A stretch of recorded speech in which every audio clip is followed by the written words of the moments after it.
Pia mimi nataka niwahakikishie ya kwamba kazi zile zingine zote ambazo tumekubaliana na viongozi wenu na watu hapa Vihiga sitasonga mbele.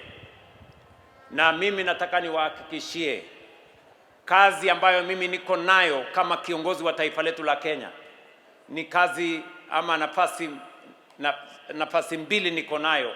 Ya kwanza ni kusimamia transformation ya taifa letu la Kenya.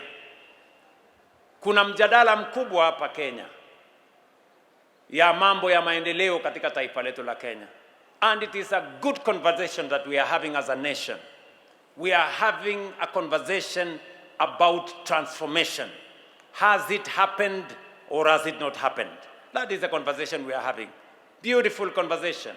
At least we are not having a conversation about ethnicities. We are not having a conversation about religion.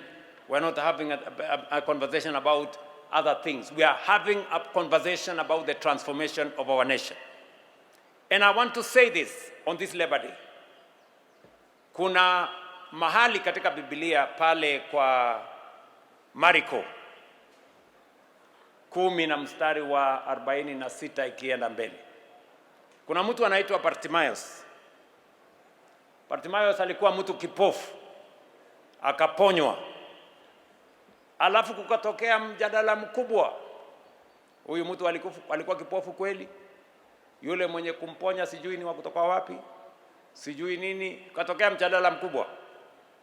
Lakini yule Bartimaeus alisema, nyinyi mnaweza kuendelea na mjadala, lakini mimi Bartimaeus najua nilikuwa kipofu, lakini sasa naona.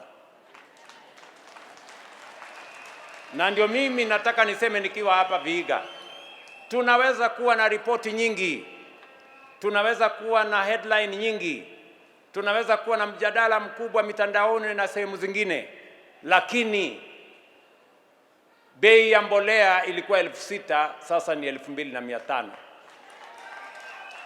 Tulikuwa na pengo kubwa ya walimu kuajiriwa, leo walimu 1,120 washaajiriwa. Hapa Vihiga kulikuwa na mjadala ya affordable housing, hatukuiona hata moja, lakini hapa Vihiga leo nimekuja nikapatiana funguo za affordable housing na zingine tunajenga.